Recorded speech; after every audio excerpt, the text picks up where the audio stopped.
All right, guys, welcome back to episode number 27 of the Slap the Ask show.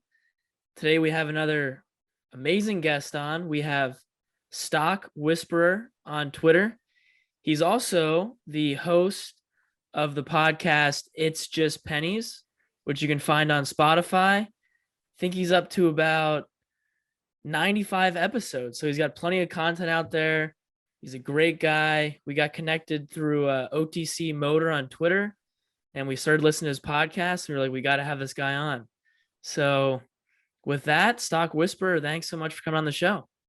Man, appreciate the invite. Yeah, Stock, thanks for joining us. It's a pleasure to have you on. So I guess the first question I want to dive into with you is just talk about OTC in general. I feel like FinTwit and Twitter in general is sort of lacking a lot of big names at OTC. What is it about OTC that attracts you? Why you trade it? Why you talk about it? So I think initially on just growing up, of course, with the OTC, didn't have a lot of money, right? So early on, the whole thing of sounding 5% just didn't sound right to me. Right. You know, so whereas with the OTC, it allows you to, risk a little to make a lot. When you're first starting, I mean, of course you're gonna make mistakes, but when you're doing big board and everything else, it's that whole, sometimes you gotta risk a lot to make very little. Right. So it was just the ability or the option just to make more with very little money, just starting off until I figure out what works and what didn't work for me. Right. Yeah, I feel like I kind of had a similar journey because I originally started trading because of Jimmy, actually. And Jimmy was more of an options trader, kind of, blew up his account trading options, and then kind of reevaluated and got into the OTC. Yeah. And then I got into the OTC for similar reasons because, you can risk a little and gain a lot. Whereas like you buy a Tesla stock, you got to pay like $1,000 a share now. Yeah. Just to make a little bit of money. So I guess going off of that, how did you originally get into trading in general? When did you start? Was it like post COVID, or did you start trading before that? And oh no, for me it's been over a decade. Like I want to say, I had it introduced to me probably roughly in high school, but I didn't start taking it seriously until after college. Okay. It's just when you're in high school, you kind of value other things, and then trading. Right. Growing up how I grew up, I didn't have time to worry about some stocks early on, Right. And then just going from there, once I got into college after I graduated, I kind of put on the last episode, right? I was working, I had a career job, working another job. So I was making good money, but, freedom is freedom. Yeah, so. Totally. It's funny. I feel like I see this all the time, especially on Twitter. People always talk about, you're trading your time essentially to get a paycheck, and you're living this life to basically pay bills and then die, right? But the idea with trading is you kind of have the ability to, theoretically, you just need an internet connection. You can be wherever you want. If you're smart about it, you can make money on your own terms, things like that. So is trading right now a primary form of income for you, or do you have a full-time job as well? So I actually still work for now. Work's been probably optional the last 10 years, but I told my kids that I was done no later than July of next year. I gave them my word, so I'm out regardless. Even if my account blows up and I go to zero, I'm still out, just because we're real big on keeping our word. But technically, I make real good money. But as far as even with trading, with OTC even being down now, just my day trades alone, I probably make with some people making in a month and a day in the first 2 or 3 hours. So, right. At any time it can be primary, but right now I'm just getting certain things lined up. My biggest thing is just my addiction to the research and pulling those around me up with me. It's no fun if you're getting money and no one else around you is. Right. So. Yeah, it's kind of funny. I was talking to Jimmy. I was like, I kind of like deleted my Facebook and stuff, and I'm like, I'm kind of obsessed with Twitter. But I said, a Twitter obsession you can kind of justify because you're learning finance, you're following all these stock guys. So you're like, I'm kind of learning as you're doing it. And how you're saying is like, your addiction to doing the research and learning about, OTC tickers and stuff is reaping rewards that are more beneficial than your 9 to 5. So it's like, Absolutely. why wouldn't you get more into that? And the fact that you enjoy it makes it even better. And I think that's probably why you started the podcast. So I kind of want to go into when did you start the podcast, and what was your rationale? Did you just want to meet new people and learn? Did you want to share your knowledge with other people? What was the thinking behind starting your podcast? So good question. I started a podcast really, I had caught COVID, right? And for like 2 or 3 days, I just thought I was about to die. Like I laid on the ground and I just really start thinking about, if I die right now, what would be my legacy? What would I leave the world? You know what I'm saying? It's okay when I'm leaving my family, but what am I putting out there to leave the world? So I had 2 friends who really finally was at a certain financial, I wouldn't say low, but adversity, where they're like, hey, we gotta do this. They asked about stocks. So I introduced them to stocks. And I noticed as much as I started sharing it with them and they start grasping, and it was like, you know what? If they're learning it, there's probably many other people who's in the same boat. Right. So from then I was like, you know what? I'm really not real big at the time on social media. Like I like to just stay to myself, but it was like, in order to be something or become something that you want to be, you got to do things you've never done. Mm-hmm. So I just started putting myself out there on Twitter. And of course you got to deal with some of the trolls and things like that. Right. But when it came to the podcast, it was like, I still haven't created anything that if I passed away, what would be out there? So I just created a podcast, didn't worry about being perfect, bought like a little mic. And then fortunately, probably like 2 or 3 episodes in, someone was like, hey, some of the tickers and information you provided me has helped me and my sister. He's an editor. So he was like, hey, I edit your stuff. And then from there, we've just been rolling since. Oh, that's fantastic. That's so sick. Yeah. I mean, I think your podcast content is great, and it's not really like you're reaching an audience and you're talking about topics that the OTC is neglected about, It's definitely like, I think, the redheaded stepchild of stocks. People love OTC, or people love big boards, and they love crypto. OTC is kind of like pushed to the side. Your last episode, I loved a lot when you talked about your conviction plays. Basically talking about how, you buy the stock that you truly believe in. I know for you, it's NSAV, right? NSAV. Well, there's a few that I truly believe in, and we can get into that. But with the conviction plays, what people don't realize with the OTC, there's these periods, right, where it's running, everything is good. Then it's times where it's slow or things are dropping, like right now. But understanding why you enter a stock and why you enter it, you don't get really affected by the roller coaster ride, right? Of course, the pain sucks. You think something should be way higher, and you look at another stock that has less going on and is worth more. But the whole point of me saying trust your conviction plays is because a lot of people make the mistake of getting out to go chase something else because something's not moving. Right. And I've lost, earlier on, probably like at least 3 to 4 million just on unrealized gains of me getting out. And then a month later it run because I thought I had time to get back. And when I went, it already took off. Right. Versus now it's like, Yeah, I was saying it's go ahead. It's the lag on the internet. It's kind of hard to when you can jump in. But I was saying in the OTC, it's kind of like you're playing with fire, right? Because you buy these plays, you buy them low, you're buying 00, 000 stocks that you think can run, and then they end up diluting or something. So it's like you see those ones that end up running really high and you're missing on all these gains, but you're also kind of protecting your downside. So it's kind of the only way that you can learn how to get better at trading is through experience. And I feel like you trading for, 10 years, you have probably 10, 20 times more experience than most of these people on Twitter, because most people who, trade in the OTC, it's very short lived, right? You're in for a couple months and you're out. So I guess kind of the question I'm trying to get at is, how do you know when you're entering these, high conviction plays in the OTC, when you're holding too long and when you got to cut losses? How do Good- you how do you judge that? Great question. Tough So question. the first thing I think the challenge that people make is not understanding the catalyst, right? So and let's break the OTC up prior to August, right? Where or September when the SEC rules became effective. So prior to that deadline, a lot of people didn't understand the catalyst.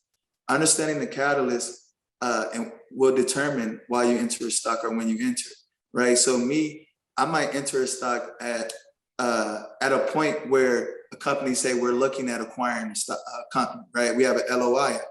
So the reason why I enter it might be a LOI, whereas someone else might enter it at the acquisition stage. So those are two different points. So understanding the catalyst behind why you're buying a stock will determine whether or not the conviction play. Also, when you're entering it, a lot of times people jump in a stock and not look at how much it moved, right? There might be times where a stock might move in 2 months, 2,000%. If I'm only getting it in at that last 1,800%, it's not a long hold for me. It's a swing play. I'm only playing it for that quick pop and I'm out. So a lot of times people are making the mistake of not identifying why they're even entering the stock, right? Somebody mentioned the stock, so I bought it. Okay, they mentioned you bought it. So are you buying it for a short pop or are you buying it for a long hold? My conviction plays are the long holds. I'm looking for 6 or 7 figure returns. Mm-hmm. So if it tank, okay, let me revisit the reason why I entered the stock. If the reason why I entered the stock hasn't changed, I'm staying the same. I'm staying the course. Heck, I might even buy more and continue to stay the course. The whole dilution and stuff, unfortunately, you can't worry about that. And what I mean by that is, if you enter a stock and it has a lot of notes, you have to assume they're going to dilute, right? Mm-hmm. So is people taking the time to look at the financials, right? Are they taking the time to look and see, hey, this company got a lot of notes. Eventually, these notes are going to get cashed in. They're convertible notes. So are they taking that time or are they just buying the stock? To me, the OTC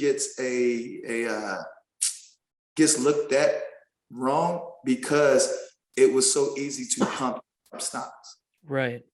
And so it took away the value of the true stocks that are trying to do something.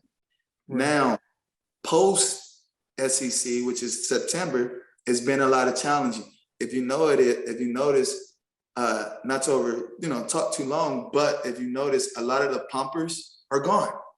So a lot of the liquidity that brought that had a lot of money is gone.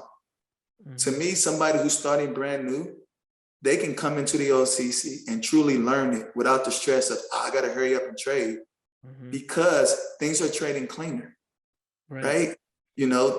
Companies now you can truly treat as an investment because they got to be transparent with their founders, right? Versus prior to, you can put in some, it gets pumped and you out, and it can be pure garbage. A lot of the garbage is gone, and eventually, if they did have foundings and they have these skeletons in their closet, eventually they're not going to be able to keep up with it and get revealed. Right. So it's actually cleaner now for people to get in. It's just less runners, and people can't deal with that. Versus 30% today, 20% tomorrow, 10%, then it drops 20%, then up to you still. There's so many ways to get to the finish line that people are struggling because they want the old OTC. So right. Yeah, it's funny. And I think you bring up a great point with the OTC being cleaned up. I talked about this with Luke many times, but in my perfect world, I see the OTC as a way for these young companies to raise capital and grow organically. And that allows for like the common person to get involved and invest in these companies and give them the funding. I feel like we've heard stories many times about companies like Coinbase, where I think it was like Kevin Durant or someone like, famous people, they would buy the stock when it was like $1.50. 5 years ago, because they had to be accredited investors. You need a lot of money, a lot of access to capital. And now, they were able to sell the stock at $350 5 years later. The common person not able to access that kind of stuff. But in the OTC, my hope is that companies will go public via that route and the common person get in and have the ability to have these upsized returns. I know people like to talk shit about Humble and TSMP. I do. I mean, I I do it as well. But at least I respect the fact that that's a company that literally went through a merger with a 000, shell, and at one point went up to $9. I mean, you could have made life-changing amount of money have you got in the right time and left at the right time. Now it's obviously sub 50 cents. So what my question for you is, with these long holds that you have in the OTC, are they purely based off fundamental analysis, like I said, through the DD research that you do about what the company is building, or is it more based off the technicals and it's below the 200 EMA or the 50-day moving average? Like, what's the justification for buying these longs?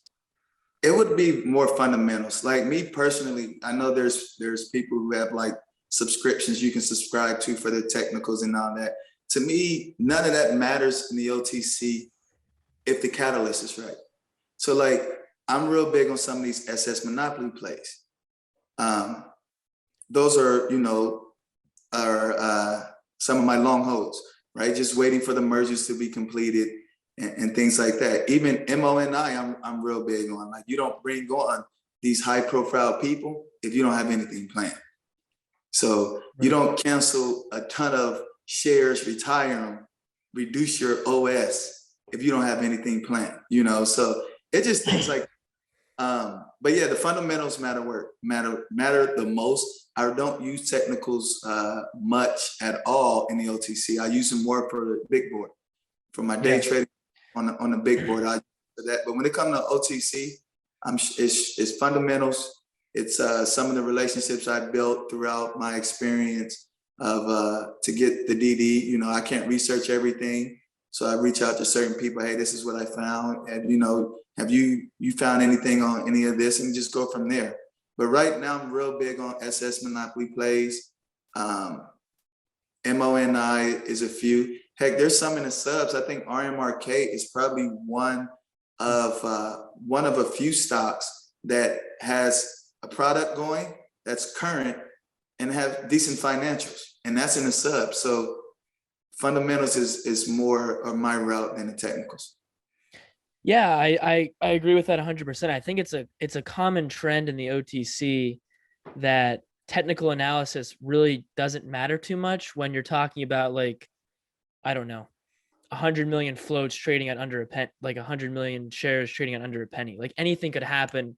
Someone could sell and you can tank the stock at any time. So to judge your trades off of TA in the OTC is a pretty hard thing to do. So for me, at least, it's fundamentals and looking at share structure and, the potential for dilution based off the share structure. But, one thing I wanted to ask you, kind of based off of the end of September deadline that we were talking about, is you were saying with, you can see with pink current stocks, you can see their financials. Whereas before, there was a lot of, defunct tickers that were essentially silent, that these, pumpers who are no longer on Twitter anymore were pumping up, and the company was basically doing nothing. Whereas now you have all these pink current tickers in the OTC, you can see their financials, you can see their share structure. You can see they have a ton of authorized shares, not a lot of outstanding shares. You're like, they're probably going to dilute, So I think, like you were saying, having this new regulation in the OTC where everything is pink current, you now have you kind of have the accessibility to the financials more so like the big boards than you would have otherwise had. So with that, where do you see the OTC markets going? Do you see more money coming into the OTC as opposed to big boards and crypto? Or do you kind of see the attention still being focused on crypto and big boards and OTC kind of remaining as kind of and Luke, to the just redheaded jump stepchild? Well, yeah, so to jump in real fast is, I think OTC still has this reputation of being full of like scams, Which I it guess, is. I kind of like to piggyback off Luke is, do you think the SEC regulations have done enough to increase the reputation of the OTC to not make it seem like the scam central? So in my opinion, I feel like we're going to still need about maybe 5 to 10 that truly go from the subs, maybe a few pennies to 50 cents to $1 to truly gain that overall confidence. That's why these custodialships, that's why these mergers, the custodialships turn into either acquisition or a merger matters a lot. But we've already seen some of these penny stocks go to $1. I think ISWH was one that was at 40 cents and went to like $4 or $5. So I think it's all a circle. It's all a cycle. Like right now, crypto can easily be pumped, right? So we just saw somebody do a squid coin and then come to find out it was fake. Right. And then with the feds pumping all this money into the major market right now, small cap pennies, big board is hot. But I asked when they stop or when they raise interest rates, what's going to happen then, right? Are people going to be prepared for a strong pullback? If they choose to say, hey, you know what, we can't keep pumping money in, we're already devaluing the dollar, we're going to raise interest rates up, there's going to be a crash. What people don't realize is that through most recessions, the OTC has always remained decent or strong, right? So where do you think the money's going to flow? People are going to start looking at small companies. And another thing is what people don't realize, there's a lot of companies that's out there. I think Rolls-Royce might be one that's considered, or Nestle, that's considered OTC because of the filings. A lot of companies are legit. They just don't want to have to go through all the filings. You know what I'm saying? Like there's certain level of restrictions and governance where it's like, why waste all this money to please the NASDAQ where we can save this money, apply it over here and take care and file less. So I think it's going to all pay off in the end. I just think it's just a cycle. We've seen this last year and then around after Thanksgiving, it started picking back up. So it's only a matter of time. All we need is a few bangers to truly run and then we'll be back in business. It's stock. I think it's kind of a good point that you bring up, the idea that the OTC actually does better in a recession than the big boards. I think Luke and myself and probably 90% of people that tweet all the time about trading, they never experience a recession. Everything's been good. The Federal Reserve keep on pumping, they just keep on, the printers going brr. But like you said, there's going to be a day where they're going to have to raise interest rates. Now all these tech companies that don't have any profits can't borrow money for free. They're going to have to actually start paying to borrow money. You're going to have to pay to start paying a profit, to turn a profit. And that's going to suffer. So having said that, do you think that the OTC and like these smaller companies in general, I know you said that they handle recession better, but do you think that in this world of higher interest rates, it would be smarter for like an investor to move capital into the OTC out of the big boards, like assuming rates were to go up? Ultimately, none of us are financial advisors. I think it'd be smart though to start finding some of these smaller companies, right? Not everybody can be an angel investor. That's what I compare the OTC is. It's like, hey, like you don't have Kevin Durant money to go buy money in Coinbase, right? We don't have Nas money to find some of these startup companies like Bevel, right? And we're putting money in. So the OTC is giving that opportunity to say, hey, what startup companies out there look legit? Okay, I'm gonna put some money in there, and then you see how it grow. The more and more DD you do, it matters if it's gonna become a conviction play or it's just a quick swing. A quick swing for you might be a conviction play for me. So you might be happy with 30% where I'm like, nah, I need something bigger. And we go from there. Like I'm in one, literally, I thought, all right, and I still expect the return to be much higher, but I probably was up like 250,000 and now it's back under a penny and I haven't sold any of the shares. Right. Oh, that's high conviction. That's conviction right there. Yeah, that's conviction.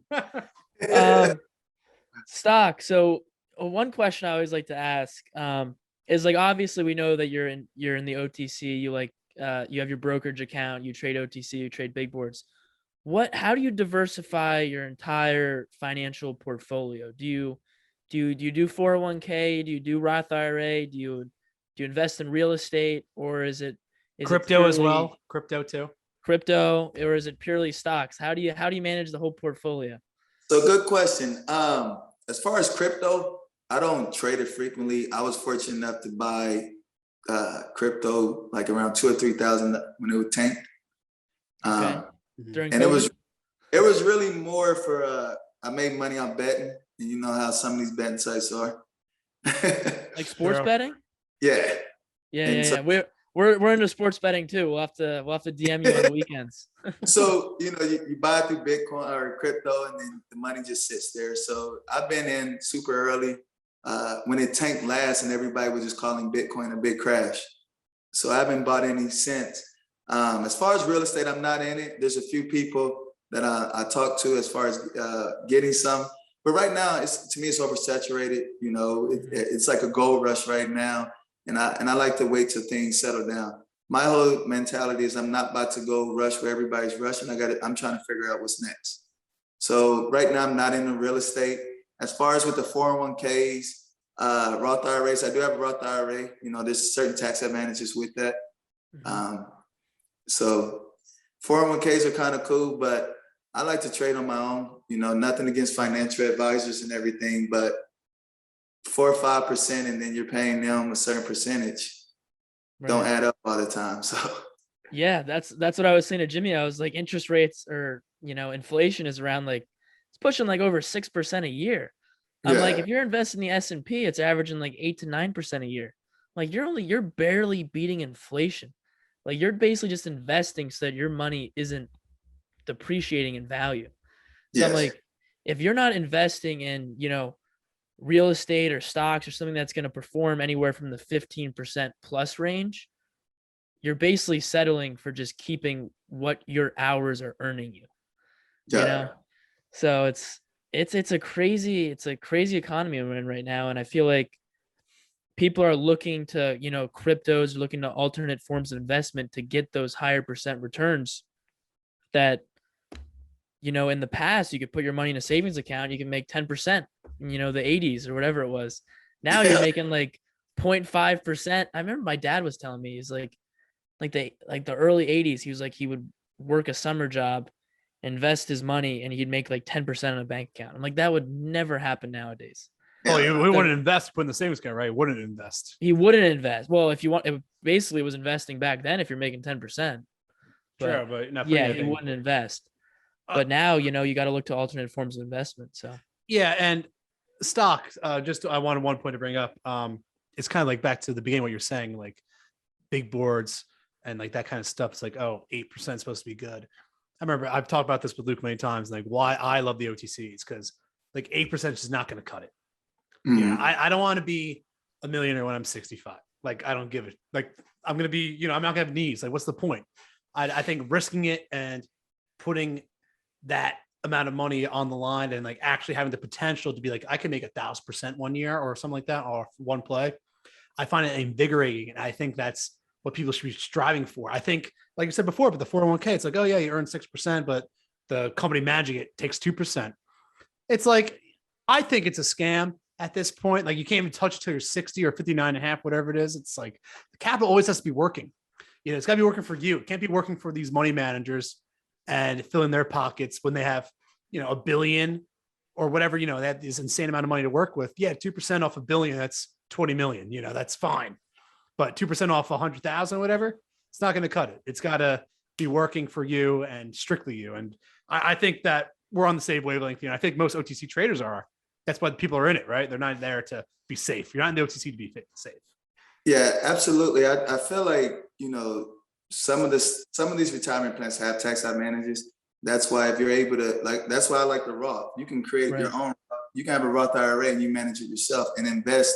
Heck, I know a buddy who's took in his whole retirement and put it in the LTC, and I think he was at like 8,000, and then he went over like 2.5 million. Ooh. So, he's retiring early there. he took control, of his own investments, and not to knock 401ks, because I think there are certain companies who do strive to give somebody 15-20%, but that's when the market's hot. Right. But when the market's not hot, and realistically, there's a consistency period where it's not like this, can they do it? And so you want to have some control over it. Even if you are doing 401ks, there's certain tax benefits, right? But you still want to be able to say, I need my own freedom and I'm not going to wait till 65.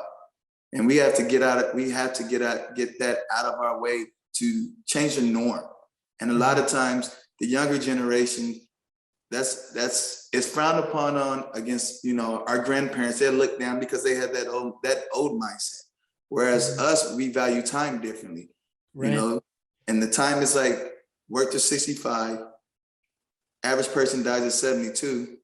That's 7 years of freedom. And if you're not taking care of your health, that's 7 years of sickness before you die. So, It's true. it's finding that balance. Yeah. So I guess kind of, going off of that, it's in this like millennial, like now you have the Gen Zs coming up. People are more and more leaving their 9 to 5s, right? Like the idea of the W-2 lifestyle, put, 6% in your 401k every year, retire when you're 65, like you were saying, is slowly dying. I think they called 2020, they called it like the great, what is it called when you quit? Great resignation. The great resignation. I thank you, Jimmy. Yeah, the great resignation. Like people don't want to stay at these 9 to 5 jobs because I think one of the biggest influences is social media. Because now you have access to social media and you're seeing people succeed and make all this money. So you think, oh, I can do this too. Whereas before, the wealthy, the 1%, you never saw them. They were some figment of your imagination that existed. Whereas now you turn on YouTube and you can see a million, millionaires talking about how they make money every single day. So it becomes much more accessible. Do you think this shift towards working for yourself, entrepreneurship, 10 million new traders open brokerage accounts in 2020. Do you think this is a good step in the right direction? Or do you think a lot of these people will end up being more broke than when they started because they're not willing to put in the work and educate themselves about how to actually make money trading? Bingo, you said it. I think the biggest challenge is going to be so there's a balance. There's a balance with the companies. I think they're going to start valuing employees more. Right now, I think most companies felt like you should be honored to work here, and they didn't value people because it's like, I'm giving you a paycheck. But I think a lot of people are starting to realize their true value, right? If I save a company millions of dollars, but you're only paying me 15 to 16 bucks, how's that fair? Right? Now, as far as people becoming traders, I think some people, well, it's already now, a lot of people lose money because they're not disciplined, right? Some people overtrade, right? If you have a daily goal, stick to that daily goal. There's going to be those stocks like DWAC that run from $10 to 150, where you can make 500,000 to $1 million in a day. But you go swinging home runs for every day, you're messing up. Ichiro was a Hall of Famer, just like Karen Griffey Jr. Ichiro only hit singles, but they all got to the same finish line. And I think the traders who are the most disciplined are going to be the ones that succeed, whether or not you're in the OTC, whether or not you are in big boards. The only difference is I think the OTC right now, the excitement that it used to have of the volatility is gone. So people impatiently sell, right? Whereas I can impatiently sell and I can go risk this money in a small cap penny that's going like this because it's exciting. But what people aren't prepared for is when that excitement is when that trade goes bad, right? There's a lot of manipulation that goes on in the OTC at times, but there's even more manipulation in the big boards that people don't realize. Right. You have hedge funds. Yeah. You have the shorters, you have the market makers that people really don't even understand. And that's why a stock can go up and then it just tanks and you can't do anything about it. You don't really get that in the OTC right now, right? You don't get those stocks that go up, and then it tanks because it's hard to short. And if you do short, the fees are so high that most brokerages don't allow it anyway.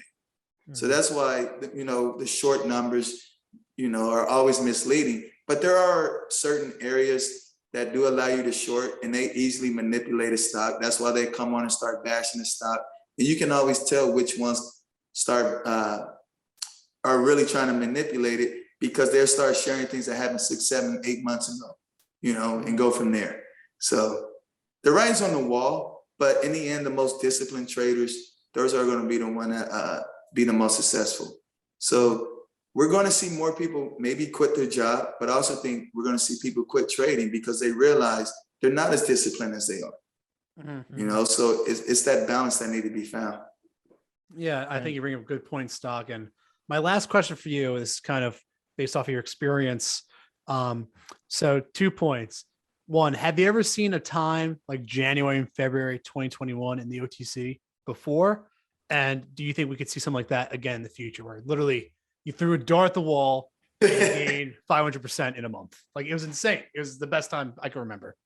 So I have a theory. I'm not saying it's true, but I think what happened, honestly, is remember when GameStop, AMC happened, and a lot of brokers lost their butt. Mm-hmm. Yeah.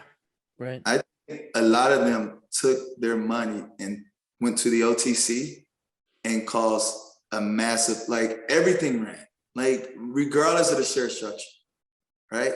And then a lot of these companies that have the ability to short, they all sold off, right? So they were able to recruit a lot of that money, because people forget how quickly when GameStop and AMC happened, they were talking about how many brokerages were about to be out of business.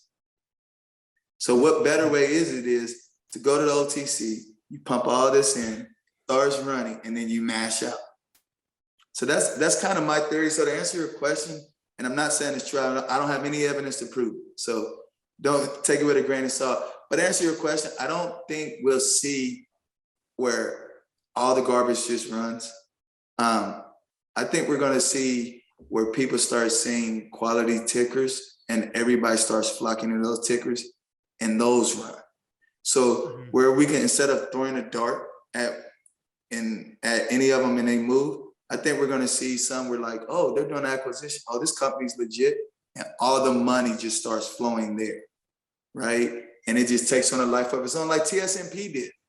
Like there's so many times where people are like, oh, it's at 50 cents, got to come now. It's at 6, and it just kept going to a point where it was overvalued, and it just kept going until they decided to reverse split and got greedy and to run their business. But I don't think we'll see what we saw back then as far as all those stocks moving, but I think we're going to see a lot of quality stocks take off to newer highs.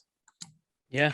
All right, cool. Well, that's what I want to hear. Hopefully we'll repeat December to February. We'll see what happens this year. But fingers crossed. Fingers crossed. But Stock Whisperer, this has been absolutely great. We really appreciate having you come on the show. And everyone's got to go check out his podcast. It's Just Pennies. Pushing 100 episodes here soon. Yeah. So there's plenty of content to watch. I'm sure there's more to come. If you want to tell us a little bit about the channel and what you have coming up. Yeah, so It's Just Pennies, a podcast. It breaks down a lot of topics, right? People want to know how to read filings. So I like to do it as an audio book, right? And then it also has information as far as what I anticipate to move each week. I like to share how I think the OTC will go. I'm starting to share some big board material, such as understanding how to short, as people want to venture out, because the best traders are the ones who can adapt, right? So when the OTC is slow, to avoid trading get rid of your conviction plays, how are you still bringing in income? Oh, I day trade some small caps. I have interviews with a lot of quality people. Some people, I do OTC chat sessions where they're just getting started and they have questions on, what to look for. And instead of answering every question one by one, it's like, let's record it, put it out there and share it. There's people who've taken some of the material I have, adapted, learned, and made astronomical amount of money, and they come on and give their testimony. No, I pay no one to come on. And I bring on quality people. People are gonna be transparent, like to share why they start investing, what's their why, because understanding your why of why you're doing this is gonna keep you going when times is rough, right? So what we have coming up, just a lot of content, interviews, same. I'm eventually continue sharing some more big board items. And then I look forward to just keep building a catalog. So when I'm gone, the content still be there and be around. So the legacy, it continues. We have a movement where we say, make 1 million millionaires. And pretty much that movement is basically saying, when you become a millionaire and you become a millionaire, you help the next person. and you just continue paying it forward. Like so many times, the first thing we do is try to figure out how we can monetize. And I get bashed a lot because people behind the scenes that I know are like, bruh, people pay me $200 or $300 a month on my subscription for this information, and you're giving out for free. But I didn't grow up, I didn't grow up with a lot of money. I grew up, I had a decent childhood, but a lot of people I grew up with were hustlers. So in order for me to get them to stop, I couldn't tell them to invest in Tesla. I couldn't tell them to invest in certain things that's going to give them 5%. But now quite a few of them stopped because they seen that rate of return in the OTC. So it's easier to be like, you know what? Instead of me doing illegal things and taking penitentiary risks, I can invest and pay taxes and keep it moving. So that's really who I do it for. I do it for someone who's just getting started and don't know where to start. So it's something I don't plan on stopping. I'm gonna keep having content out there, and I'll have you guys on eventually. Awesome stuff. Yeah, that'd be dope. Yeah, I mean, great. And I think you're a great resource for the OTC and just anyone interested in investing in general. And I love your philosophy, and wish you many green days ahead. Appreciate it. We're gonna be all right. I tell everybody that the ones who lose in the end are the ones who quit. And I'll leave it at that. Is if you don't quit, it'll pop. And then when it pops, you just keep repeating that, and you help the next person. That's how you get your blessings. Right. 100%. Well, that's great words of wisdom, Stock Whisperer. It's been absolutely great having you on. Thanks so much. We'll definitely keep in touch. Absolutely. Maybe we'll come on your show. We'll help you out with getting guests and keep moving from here. So again, thanks so much. And let's have a green week. Thanks for having me. Absolutely. All right. All right. Take care, guys. Later. Thanks, man.